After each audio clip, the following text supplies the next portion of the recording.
Next up is Kurt EGGERS from the International Fluency Association. So my question to Kurt is, what is the IFA? First of all, let me start by thanking you for the invite and allowing IFA to briefly present itself, goals, aims, what we strive for, and happy to have some discussion afterwards. Feel free if you have questions during the talk to interrupt me or to ask some questions during the talk. First of all, I want to applaud the organizers for this initiative. In all honesty, I had only heard of it briefly, but I think it's a great initiative. So keep on doing that great work. So back to IFA, what's the goal, aims of the International Fluency Association? Well, here you see what the mission is of IFA. It's a global community, and you will see by the different people that are involved, it's people coming from the US, coming from North, South America, Europe, Asia, different continents are represented here. And the goal of IFA is basically advancing science education and advocating also for people who stutter and clutter. But the focus is on stuttering and cluttering. So although our name, International Fluency Association, and I'm fully aware as president of the IFA that the term fluency might trigger some discussion here. By no means whatsoever does IFA stand for that we're striving towards fluency, or that is the goal of treatment or something like that. It's the focus is on stuttering and cluttering. So what are our specific aims here? What we want to do is kind of foster and stimulate science, and primarily also interdisciplinary science in the area of stuttering and cluttering. Different aspects, both ranging from the nature, treatment, and the impact it has on the lives of people who stutter and clutter. We try to focus also on professional education, and after this slide I'll give you some examples of how we try to do that. For instance, professional education, we try to do that through global workshops we're organizing, through other means also. Website that we have, Journal of Fluency Disorders, that's our journal. What we try to promote within clinicians is translating research into practice, which is not always the easiest to do. So we want to try and create an evidence-based practice environment, or also a practice-based evidence, which is kind of not just using those things that you see that have randomized control trials backing up certain approaches, but also seeing what works in treatment and what do people who stutter and clutter want and need. So, and it might not be published yet, but still practice-based evidence is, I would say, as important as evidence-based practice here. What we try to promote is good clinical environments, so excellence in service.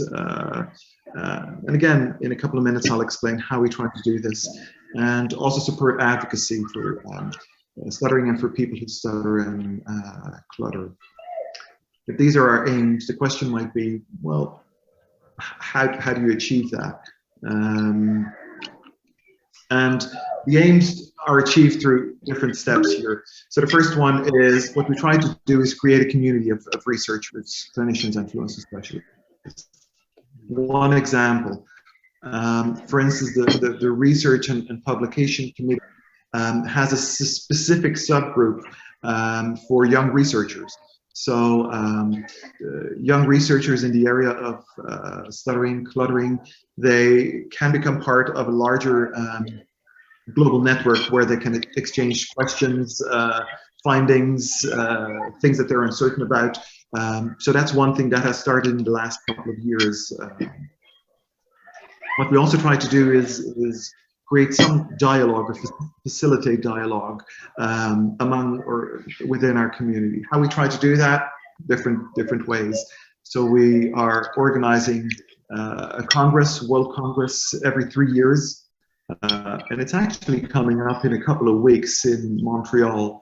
I'll be talking briefly about that later on. It was postponed a couple of times because of this whole crazy COVID situation. So we organize congresses. We have a journal, the Journal of Fluency Disorders with Elsevier, and we're also hosting global workshops.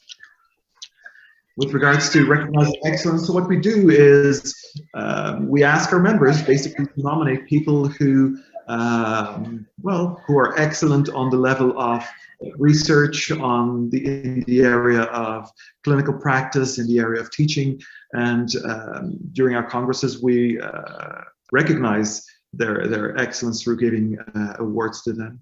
What we also try to do is create opportunities for young researchers, young professionals, but also people who stutter to join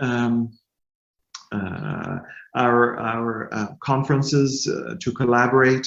And what we do, and what we have been able to do for the last couple of years, is have quite a number of Congress bursaries, so that people are invited, can attend our conferences without any specific cost for them. That's through some NIH grants that we have had.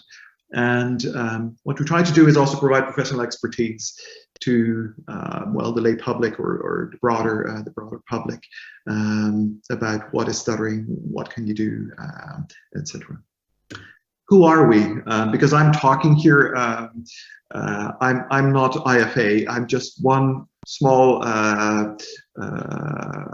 aspect of a much broader organization. So I've quickly added the pictures of the people of the executive board. So you see here Courtney Bird,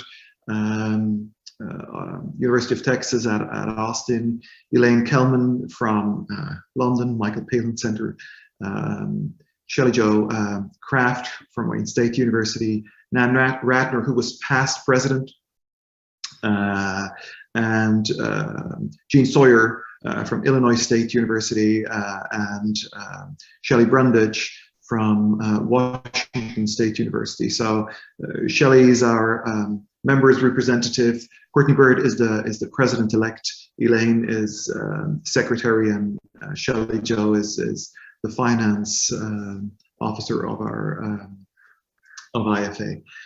This is the board. We have two ex officio members, Hans-Georg Boskart and Katrin Neumann, and they're the editors of Journal of Fluency Disorders. So that's how we maintain the link with our journal. We number of committees. I'm not going to go in detail in the description of whatever committee is doing, but we've got an advocating committee with Seth Titchener, who's the director of that. The goal basically is to get input from the community of people who stutter and clutter directly to the executive board. The Research and Publication Committee, for instance, here, Tom Wadick is the director of that. So they're ensuring that when we organize symposia, that we've got good minutes with them. Also, if you go to our website, you will see that there's a specific section of the Research and Publication Committee where there are research snippets available for the broader audience, also people who are not IFA members. Practice Committee, Joseph Aegis is the director of that, where I think about 15 representatives from worldwide basically are there, also giving input to the IFA. So these are just some of our committees we have.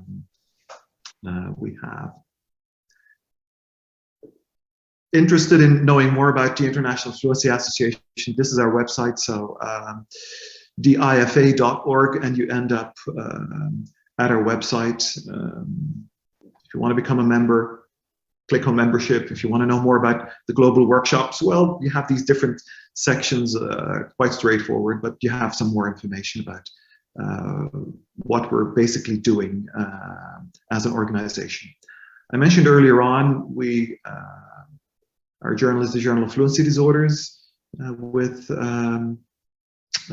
Elsevier, and I think it's the journal that it's the only journal worldwide that is specifically focusing only on stuttering and cluttering aspects.